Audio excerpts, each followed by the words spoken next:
आज की press conference बुलाने का मकसद था कि 9 अगस्त को अखिलेश यादव का दौरा मालेगांव मुलतवी किया गया है।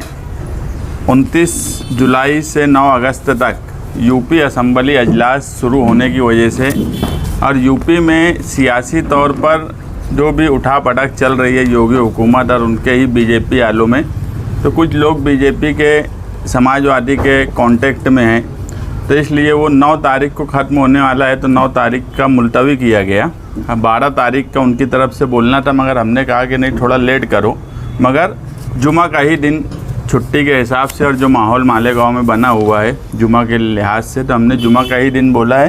तो आसिम भाई बोले कि वो 2-3 रोज़ में कोई भी जुमा की डेट लेकर आगे हम वो अवामी तौर पे ऐलान उस तारीख का करेंगे कि अखिलेश यादव कब आ रहे हैं। दूसरा अहम बुलाने का प्रेस कॉन्फ्रेंस मकसद था कि 2017 जब दाबाड़ी को पानी का ठहराव किया गया, उस वक्त से हम मुसलसल ये बात बोल रहे हैं कि मालेगांव की सियासत और मालेगांव के सियासी लीडरान पानी पे ध्यान दें।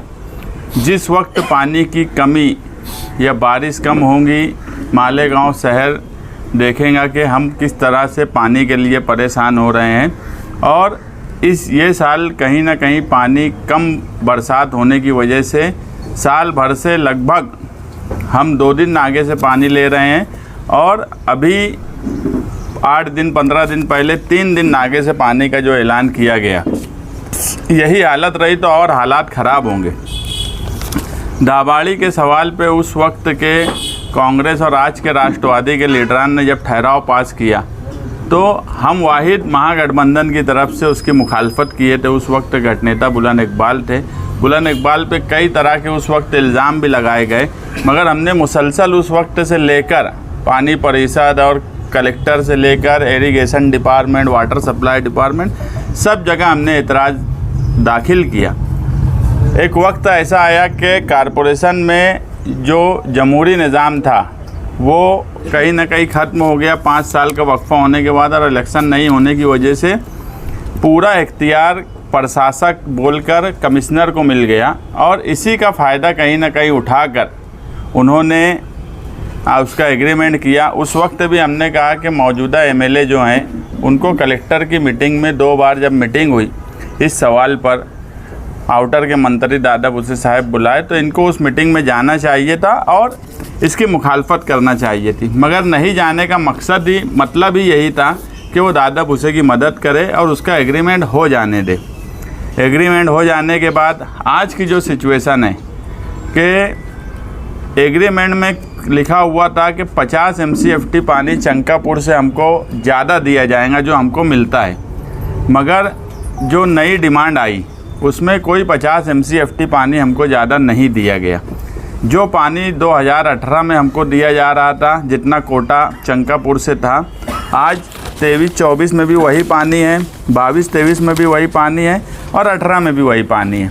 अगर मैं 18 से ही मुआवजा करूं तो आबादी मुसलसल बढ़ने के बाद भी हमारा कोटा नहीं बढ़ा। दाबाड़ी को पानी देने की जो अटी शर्ती थी उसका कहीं ना कहीं उल्लंघन हुआ है। तो अब हम ये बात मानते हैं कि दाबाड़ी का जो एग्रीमेंट है उसको फ़ौरन कमिश्नर ने रद्द करना चाहिए। शहर के तमाम ही सियासी पार्टी के लोगों ने इस पर ऑब्जेक्शन लेना चाहिए। दूसरा ये कि दाबाड़ी की जो पानी दिया जा रहा है उसको फ़ौरन रोक कर मालेगांव शहरियान को जो उनके हक़ का पानी है उसे जिस तरह से कोटा है उस तरह से दिया जाए, क्योंकि जब हमको सरकार ने 50 MCFT पानी बढ़ा कर दिया ही नहीं है तो फिर अब दाबाड़ी को पानी देने का कोई मतलब नहीं बचा। हम अव्वल दिन से बोल रहे हैं कि तलवाड़ा तालाब पर आउटर के लोगों की बुरी नीयत है, और यही वजह थी कि तलवाड़ा की पाइपलाइन के लिए सबसे बुलंद आवाज़ हमारी थी, सबसे ज़्यादा कोशिश हमारी थी, और उसका काम भी चालू हुआ है। हम समाजवादी पार्टी की तरफ से जल्द ही एक वफ्द की शक्ल में वहाँ जाएंगे, और हो सकता है कि वहाँ दूसरे भी तरीके से जो 50 MCFT पानी दाबाड़ी की बात है उससे ज़्यादा दिया जा रहा हो, इस पे भी हमको शक है। तो वो सब रोकने के लिए हम वहाँ जाएंगे, मुआयना करेंगे और उसको कहीं ना कहीं रोकेंगे। जो भी इल्लीगल काम काज है उसको रोकने की हम कोशिश करेंगे। और हमारा मकसद यही है कि तलवाड़ा और चंकापुर का जो पानी है उस पर पहला हक मालेगांव का है। निहाल साहब के वक्त उसकी तोसी की गई थी उस डैम की, उसका फ़ायदा मालेगांव शहरियान को मिलना चाहिए। इसी मकसद से हम इस बात को हमेशा कायम रखते हैं कि तलवाड़ा और चंकापुर का पानी हमको ही मिलना चाहिए। और आज की पोजीशन में हमको 50% पानी जो हमारी ज़रूरत है, गिरना डैम से 50% और चंकापुर से 50% मिलना ही चाहिए, अगर इस हिसाब से हम पानी लेते हैं। और मुझे तो सुबह ये है कि जो 4 रोटेशन पानी के चंकापुर से दिए गए हैं उसमें मुझे सुबह है, मैं अभी नहीं बोल सकता जब तक मैं उसकी और इंक्वायरी कर रहा हूँ, कि एक रोटेशन उसमें भी चुराया गया है या नहीं दिया गया है, ऐसा मुझे खुद सुबह है। क्योंकि 4 रोटेशन पानी का जो चंकापुर से आता है और एक रोटेशन ये माना जाता है कि जो बारिश जिस वक्त होती है और डैम उस वक्त भरा जाता है तो उसको भी एक रोटेशन मान लिया जाता है। ऐसे 5 रोटेशन हमको दिया जाता है। ये हमारा 5 रोटेशन का सिस्टम है हर साल का, मगर मुझे लगता है कि इस मरतबा 4 ही रोटेशन आया है और 5वां रोटेशन कहीं ना कहीं कोई ना कोई गड़बड़ हुई है। यानी हर तरीके से चंकापुर तलवाड़ा के डैम में कोई ना कोई ऐसा काम किया जा रहा है कि मालेगांव शहरियान को धीरे धीरे वो पानी नहीं मिले। मगर हम मालेगांव शहरियान को भरोसा दिलाते हैं कि हमको जितनी ताकत मिलेंगी हम उतनी ताकत से मालेगांव का पानी जो चंकापुर का है उसको हर हाल में कायम रखने की हम कोशिश करेंगे। 2017 में जो कॉरपोरेशन का इलेक्शन लड़ा गया वो इत्तेहाद के साथ मालेगांव शहर में हम लोग जो माजी में देख रहे थे, जिस वक्त से कांग्रेस और आज की राष्ट्रवादी ये लोग बड़े पैमाने पे बदउनवानी कर रहे थे। बदउनवानी के ख़िलाफ़ मिलकर, बदउनवानी और गुंडागर्दी के ख़िलाफ़ मिलकर हमने महागठबंधन बनाया और हमने इलेक्शन कॉरपोरेशन का साथ में लड़ा। इस उन्वान पे कि मालेगांव शहर का इस्तेहसाल हो रहा है, ख़ास तौर पे मालेगांव शहर के मशरक़ी हिस्से का। इलेक्शन हुआ, इलेक्शन के बाद ऐसे हालात हुए कि मेजॉरिटी किसी को नहीं मिली, लेकिन शेख रशीद, शेख आसिफ खानवादे को हर तरह से उनकी ये कोशिश रही कि वो इक़्तिदार में आए और इक़्तिदार में आने के लिए उन्होंने हर तरह के फ़ैसले ऐसे किए जिससे मालेगांव शहर के मशरक़ी हिस्से का नुकसान हो रहा था। सबसे बड़ा फ़ैसला जो उन्होंने किया कि जो मालेगांव शहर की मिल्कियत थी, जो पानी कॉरपोरेशन का था, वो पानी का उन्होंने एक तरह से सौदा किया, जिसको उन्होंने ऐलानिया कबूल भी किया। पहली महासभा जब हुई शेख रशीद साहब के मेयर बनने के बाद, उसमें उन्होंने ये ठहराव किया कि मालेगांव शहर का जो पानी है वो दाभाड़ी को दिया जाएगा, क्योंकि उनके सपोर्ट जो शिवसेना ने दिया उनको, उसमें ये सौदेबाजी थी कि ये बदले में मालेगांव का पानी देंगे। हम उस वक्त भी कांग्रेस पार्टी का मुखालफत कर रहे थे और ये बोल रहे थे कि ये पानी तुम्हारा नहीं है, ये पानी मालेगांव शहर का है। और मालेगांव शहर के पानी की साथी निहाल अहमद साहब ये महसूस कर रहे थे जैसे जैसे आबादी बढ़ेगी वैसे वैसे मालेगांव शहर में पानी की किल्लत होगी। इसलिए उन्होंने तलवाड़ा डैम की वसत बढ़ाने का काम, आसपास की जगह और उसकी ऊंचाई बढ़ाने का काम किया, जो कि कोई ज़मीन को पैसा देकर नहीं, एक किसान के बच्चे को कॉरपोरेशन में नौकरी लगाकर उन्होंने ये फ्री में ये काम करवाया। लेकिन इस पर हमारे लिए बड़े दुख की बात है कि सिर्फ इक़्तिदार का मज़ा चखने के लिए उस वक्त की कांग्रेस ने मालेगांव शहर का पानी दाभाड़ी को दे दिया। हम लोग उस वक्त भी बोलते थे कि दादा भूसे साहब जो है वो मंत्री है, वो चाहते तो सरकार से, गवर्नमेंट से जगह लेकर अपना खुद का डैम बनवाते दाभाड़ी के लिए, लेकिन उन्होंने इस तरह का कुछ नहीं किया, बल्कि बना बनाया पका पकाया जो मालेगांव की मिल्कियत थी वो उन्होंने ले ली। अब ऐसा हुआ कि मालेगांव शहर में जो बारिश की कमी की वजह से सुनाई दिया 2 दिन आड़े पानी, और अभी सुन रहे हैं हम लोग कि 3 दिन के बाद पानी आएगा। अगर ये जो रोटेशन, हमने उस वक्त भी कहा था कि मालेगांव शहर को क्या हर शहरी को कॉरपोरेशन पानी देती है क्या? जब बुलंद इकबाल ने इस ठहराव के वक्त पूछा तो वाटर सप्लाई का ये बोलना था कि सिर्फ 60% लोगों को हम लोग पानी देते हैं, यानी 40% जो मालेगांव शहर में रहने वाले लोग हैं उनके घर तक नल का इंतज़ाम नहीं है। इसके बावजूद भी शेख रशीद साहब मेयर रहते हुए उन्होंने अपने पानी का सौदा करके जो उनको सत्ता में आना था और उन्होंने दादा भूसे को ये पानी दे दिया। हम तब से अब तक बार बार कॉरपोरेशन को लेटर लिखते हैं, तलवाड़ा जाते हैं, वहाँ देखते हैं कि गैर कानूनी तौर पर कहीं पाइपलाइन हो तो नहीं गई, लेकिन जैसे ही अवामी दबाव ख़त्म हुआ, मियाद ख़त्म हो गई कॉरपोरेशन की, और इनके दबाव में, दादा भूसे साहब के दबाव में एग्रीमेंट ये उन्होंने कर लिया और पानी को रोटेशन उनको देना शुरू किया है। जबकि हम लोगों ने जो ठहराव पड़ा है उसमें ऐसा था कि वो इरिगेशन डिपार्टमेंट 50 MCFT पानी ज़ायद देगा। वो ज़ायद ना आते हुए जैसे 2018, 19, 20, 21 से आ रहा था वैसे ही अभी आया, लेकिन पानी की किल्लत होने के बावजूद भी उनको पानी दिया जा रहा है, जो मालेगांव शहर के शहरियान के साथ धोखा है। और दुख की बात यह है कि बदउनवानी के ख़िलाफ़ हम लोगों ने मिलकर इलेक्शन लड़ा, नुमाइंदे MLA मुफ्ती इस्माइल साहब यहाँ से चुन के गए और मुसलसल वो हमारे साथ दिखते थे जब हम लोग पानी को बेचने की मुखालफत के ताल्लुक़ से बोलते थे।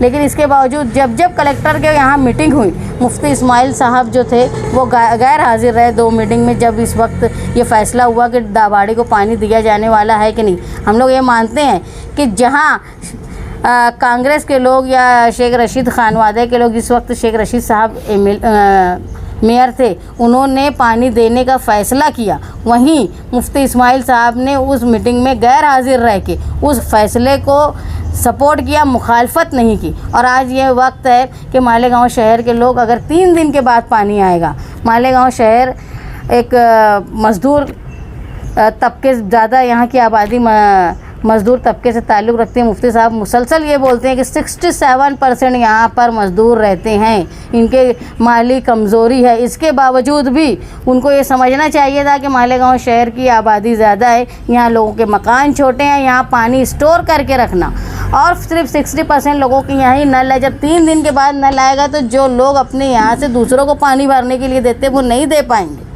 और तो इसलिए स्टोर करना मुश्किल है। 3 दिन अगर आड़े पानी आएगा तो ज़रूर मालेगांव शहर में पानी की तकलीफ़ होगी। अगर शेख रशीद साहब ने इस तरह की सत्ता में आने के लिए ये सौदेबाजी नहीं की होती तो हमारा पानी जो है वो दाबाड़ी को नहीं जाता। और मुफ्ती साहब अगर शहरियान की कद्र करते हुए किसी एक सत्ताधारी के डर के बिना वो मीटिंग में हाजिर रहते तो शायद हम लोग ये पानी को रोकने का काम किए होते। लेकिन आज भी हमारा जो मकसद है कि मुस्तकबिल की तरफ देखना है। हाँ, समाजवादी पार्टी आज ये ताकत में है, शहरियान का भरोसा हम लोगों के साथ है, हम लोग कोशिश करेंगे। और जो वादा है, जो ठहराव में लिखा गया था कि 50 MCFT पानी हमको मिलेगा तो ही हम उनको पानी देंगे, नहीं मिला, उसके बावजूद पानी दिया जा रहा है। इसकी मुखालफत में हम जिस तरह की कार्रवाई कर सकते हैं वो करेंगे। दूसरा एक बात ये थी कि तलवाड़ा से जब मालेगांव शहर में पानी आता है तो उसको पानी को चोरी हो जाता है, इसलिए हम लोग मुसलसल तहरीक चला रहे थे कि उसको पाइपलाइन मजबूत की जाए। इससे पहले लीकेज की वजह से पानी रास्ते में किसान हो या दूसरे लोगों वो चुरा लिया करते थे। ऐसा माना जाता है कि तकरीबन 40 से 45% पानी चोरी हो जाता था रास्ते में। तो उसको रोकने के लिए पाइपलाइन की डिमांड की गई थी, जिसका काम शुरू हो गया है और उस पर हम लोग जो है मुसलसल नज़र रखे हुए कि जल्दी से वो पाइपलाइन का काम ख़त्म हो ताकि लोगों को पानी भरपूर मिल सके।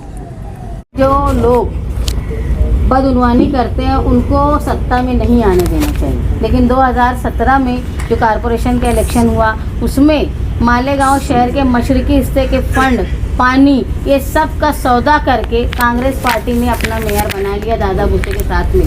हम वहीं रोकने में नाकाम रहे। उसके बाद से हम असेंबली में हमारा महागठबंधन के उम्मीदवार चुनकर गए। हमारी ये उम्मीद थी कि अब हम असेंबली से रहनुमाई करते हुए इसको रोकने की कोशिश करेंगे। यही मैंने आपको बताया कि हर फील्ड में हमारे चुने हुए नुमाइंदे कमज़ोर साबित हुए। यहाँ तक कि उनके लिए जो लोग काम किए उन पर हमला करने वालों, उनको बचाने में हम लोग जो हमारे साथी थे उनको बचाने में मुफ्ती साहब नाकाम रहे। यहाँ तक कि जिन्होंने गुनाह किया, जो लोगों ने गोलीबार किया, उनको सज़ा दिलाने में भी नाकाम रहे। क्यों नहीं इख्तियार कर लेते आप? नहीं तो वो तो ऐसा है, आसिफ शेख के खिलाफ आज ताकत से हमको लड़ना है तो हम भी चाहते हैं कि वो हमारे साथ रहें। मुफ्ती साहब, अहम मकसद महागठबंधन का ये था, अहम मकसद ये नहीं था कि हम इलेक्शन लड़ेंगे कि मुफ्ती साहब इलेक्शन लड़ेंगे। अहम मकसद ये था कि जो लोग शहर के लिए नुकसानदेह हैं उनका खात्मा होना, उनको सत्ता में नहीं आने देना। आज भी वो मकसद कायम है। आप समझ लो, अगर किसी को आज आप देखेंगे इंडिया गठबंधन बना है ना, तो जो आपस में लड़ने वाले थे सब मिलके बना है। क्यों? क्योंकि बीजेपी को सत्ता में नहीं आने देना है। तो ऐसे ही अगर हम ये मानते हैं कि जो लोग शहर के लिए नुकसानदेह हैं उनको ख़त्म करना है, तो सबको मिलकर एक आघाड़ी बना के लड़ना चाहिए। इसीलिए महागठबंधन बना था। और वहाँ हम लोग अगर कॉरपोरेशन में नहीं आ पाए सत्ता में, शायद हम वो ऐसी सौदेबाजी करने का हमारा ज़मीर नहीं था जो कांग्रेस ने कर लिया उस वक्त। दादा अभी जो सत्ता में है, क्या वो मालेगांव के नुकसानदायक नहीं है? कौन जो है कौन सत्ता में है भाई? जो एमएलए अभी तो वही है, वो अकेले जो सत्ता में है। अभी एमएलए जो है वो अपनी नुमाइंदगी करने में नाकाम रहे।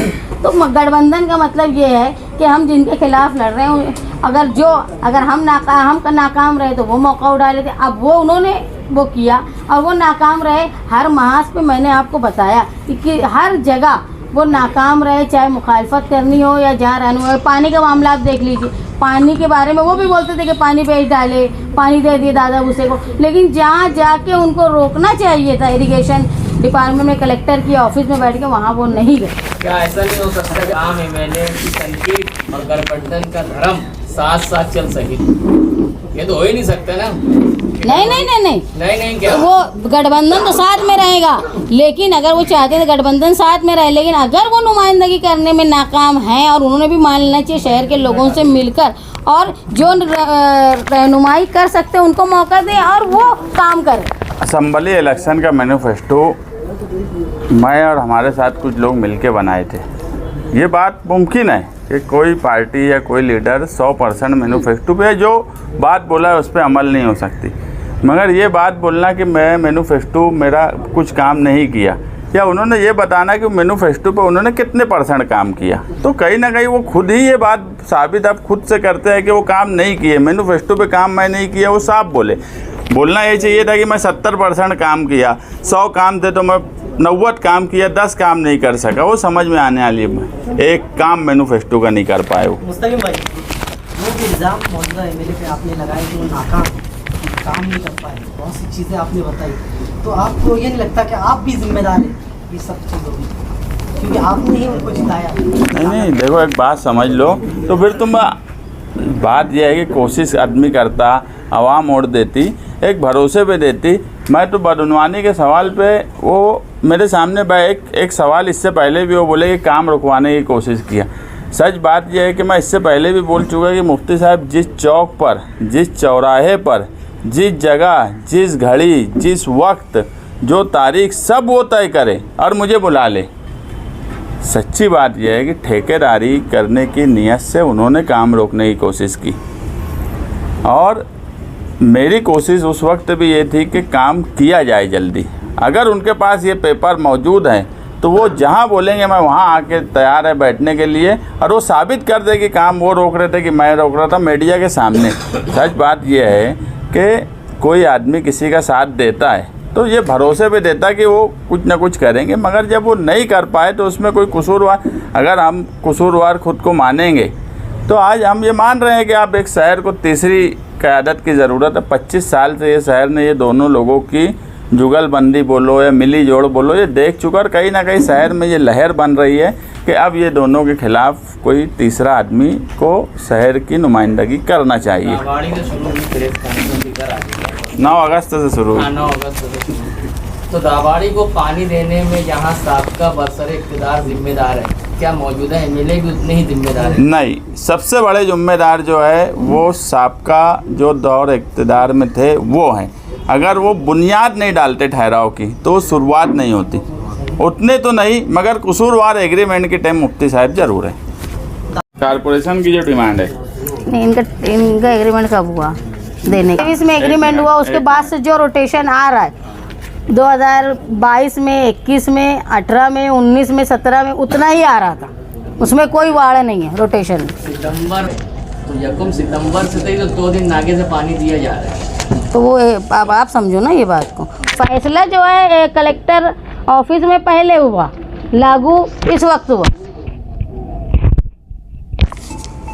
513 MCFT ही पानी मांगा गया, और यही डिमांड जो है अपनी 2018 से चली आ रही। 2018 में भी अपने को 513 ही MCFT पानी था, यानी 18 से 19, 20, 21, 6 सालों में ये जब बढ़ गया तो आज अपना 50 MCFT उसमें प्लस होना चाहिए था, क्योंकि एग्रीमेंट किया हम दाबाड़ी को जब पानी दे रहे तो उसमें कोई 50 MCFT बढ़ा नहीं ना। ये 6-7 सालों में आबादी के लिहाज से कोई पानी बढ़ा, इसलिए अब वो एग्रीमेंट कायदे से नहीं रह सकता। जब एग्रीमेंट की अटी शर्ती में 50 MCFT थी। कहाँ होनी चाहिए, कौन सी सदी में? अभी आपने कहा पहली मुखालफत तो ये एग्रीमेंट जो है मालेगांव महानगर पालिका और दाबाड़ी ग्राम पंचायत के बीच का है। तो पहली जो अटी शर्ती बनाने वाली महानगर पालिका है, तो पहला एतराज़ तो हमारा महानगर पालिका आयुक्त से रहेगा कि जब एग्रीमेंट की शराइत पूरी नहीं हो रही है तो एग्रीमेंट कैंसिल करके पानी रोक दिया जाए। वो अगर नहीं सुनते या बहुत दबाव में रहते तो उसके बाद हम सोचेंगे आगे क्या करना है, मगर अभी पहली स्टेप तो हमारी महानगर पालिका है। की बात है क्या ये, क्योंकि मंजूरी रियासती हुकूमत से वो लोग लेके आए? नहीं, देखो पहले तो सहायक बात समझ लो, अगर उस वक्त की कांग्रेस पार्टी ठहराव नहीं करती तो ये कितना भी रियासती हुकूमत से कुछ करके लेके आ जाते, ये कुछ होने वाला नहीं था। कारपोरेशन लोकल सेल्फ गवर्नमेंट है, बुनियाद उसका ठहराव करना, उसका फैसला करना, उसकी मिल्कियत का ये इख्तियारात जो है वो कारपोरेशन के खुद है। कारपोरेशन ने महासभा में कोई भी ठहराव करे उसकी मंजूरी के लिए वो जाता है महाराष्ट्र सरकार के पास। लेकिन अगर कारपोरेशन महाराष्ट्र सरकार चाहती भी कि दे देना और कारपोरेशन नहीं चाहती तो महाराष्ट्र सरकार का इख्तियार नहीं है कि वो फैसला कर ले। गलती जो है वो महासभा में से हुई है, कारपोरेशन के थ्रू हुई। महागठबंधन की जो बात आप 2017 में बना महागठबंधन बनाने का मकसद हम लोग जो महसूस कर रहे थे कि मालेगांव शहर में गुंडागर्दी, बदउनवानी, चोरी बहुत ज़्यादा होती है, यानी बैतुल माल की चोरी, उसकी मुखालफत करने के लिए, उसको रोकने के लिए महागठबंधन बना, जो मुफ्ती साहब राष्ट्रवादी और हमारे बीच में बना। और हमारा मकसद यही था कि हमने मालेगांव शहर के मशरकी हिस्से का डेवलपमेंट के लिए मिलकर काम करना चाहिए। और हमने इलेक्शन लड़ा, इलेक्शन लड़ने के बाद इख्तिदार नहीं आया। ये बात सही है कि 2024 तक ये फ़ैसला हुआ था कि हम साथ में रहेंगे, लेकिन 2019 के इलेक्शन के बाद से आप देखेंगे मुसलसल महागठबंधन को तोड़ने का काम मुफ्ती साहब के लोगों के थ्रू किया गया, जिनको हम लोगों ने यहाँ जो बैठे हुए काफ़ी लोग ज़िम्मेदार ऐसे हैं जिन्होंने बुला के मुफ्ती साहब को बोला कि आप उनको मना करो। आप जिनके नाम से, जिनकी नसीहत, जिनकी वसीयत बोल बोल के आप वोट मांगे, उनके ख़िलाफ़ बोला जा रहा है, वो इस दुनिया में नहीं है। इसके बावजूद भी वो रोक नहीं पाए। अगर वो रोक नहीं पाए तो ये समझना चाहिए कि उनकी लीडरशिप की कमी थी कि उनके वर्कर उनकी बात नहीं सुनते थे। दूसरा ये कि जो फ़ैसला हुआ था, एग्रीमेंट हुआ था, वो एग्रीमेंट में 2019 के असम्बली इलेक्शन में मुफ्ती साहब उम्मीदवार रहेंगे, ये फ़ैसला लिखा हुआ था। 2024 में कौन उम्मीदवार रहेगा वो ये लिखा नहीं था। अगर मुफ्ती साहब के पास सारे दस्तावेज़ हैं तो वो जिस तरह मीडिया के सामने गठबंधन का फ़र्ज़ निभाने की बात करते तो वो कागजात मीडिया के सामने पेश करें।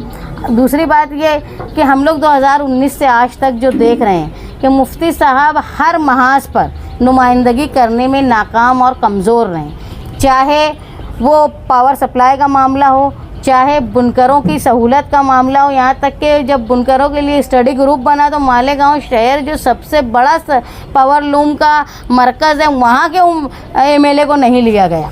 यानी इनकी नुमाइंदगी इतनी कमज़ोर थी कि ज़रूरी नहीं समझा उन्होंने, जहाँ थोड़े थोड़े लूम है वहाँ के लोगों को लिया गया।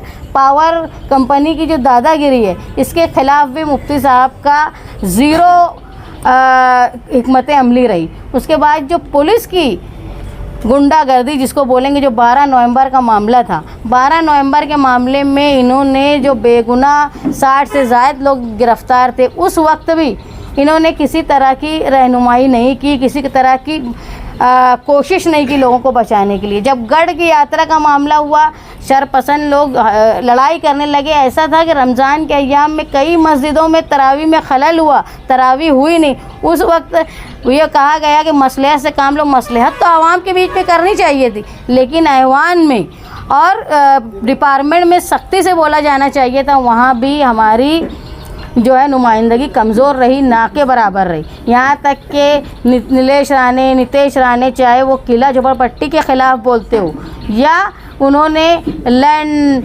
जिहाद की बात की, वहाँ पर भी इन्होंने ऐसे तो मीडिया में कहा, लेकिन जहाँ बोलना चाहिए था असम्बली में वहाँ ऐसे शरपसंदों के ख़िलाफ़ कुछ नहीं बोला गया। बल्कि हम ये मानते हैं कि 2019 से लेके आज तक जो लोग हारने वाले उम्मीदवार के ख़िलाफ़ थे, चाहे वो रिजवान सर हो, चाहे वो आमीन मेंबर हो, चाहे वो एजाज़ बेग हो, चाहे मालिक यूनुस ईसा हो, इन सब पर हमला हुआ है। शफीक एंटी करप्शन, ये इतनी उनकी हारने के बाद हिम्मत थी, ये सब जानते कि हमला करवाने वाले लोग कौन थे। इतनी हारने वालों की हिम्मत थी और जीतने वाले अपने साथियों को बचाने में नाकाम रहे। और आप देखेंगे उनको और उनके घर के लोगों को कोई नुकसान नहीं हुआ। रिजवान सर के यहाँ घर में जहाँ उनकी बीवी और उनके बच्चे मौजूद हैं, अंधाधुंध गोलियां चली, वो तो अल्लाह की मर्ज़ी थी कि इनको कोई नुकसान नहीं हुआ। जिस तरह मालिक यूनुस ईसा पे हमला हुआ, वो तो बड़ी बात थी कि वो बच गए, हिम्मत वाले थे, ताकतवर थे। जिस तरह शफीक एंटी करप्शन वाले के सर पर वार हुआ, जिस तरह हमला 2 बार एजाज़ बेग के घर में हुआ, मुसलसल अपने साथियों को बचाने में ये नाकाम रहे। किसी तरह का दबदबा ना पुलिस डिपार्टमेंट ने, ना किसी भी डिपार्टमेंट में इनका रहा कि ये बचा पाए। इन्होंने खुद सिविल हॉस्पिटल में बैठ के बोला कि मुझे बेवकूफ़ और फला फला समझा जाता है। तो और इनके ऊपर कोई हमला नहीं हो रहा। तो हम लोग ये महसूस कर रहे हैं कि भाई ये अपनी रहनुमाई करने में इंतहाई कमज़ोर है। गठबंधन आज भी अगर है, ये मानते हैं ये, तो गठबंधन को करने वाले जो लोग थे, जो इसमें बड़ी ताकत थी, जिन्होंने जमा किया था, आज भी उन्होंने बैठना चाहिए और हमारी बातें और गठबंधन के कागजात जो मुफ्ती साहब के पास दस्तावेज़ मौजूद हैं उसको लेकर बैठें और ये फ़ैसला करें कि भाई ये अगर नाकाम है रहनुमाई करने में, तो गठबंधन का अब हक, फ़र्ज़ और धर्म मुफ्ती साहब ने निभाना चाहिए।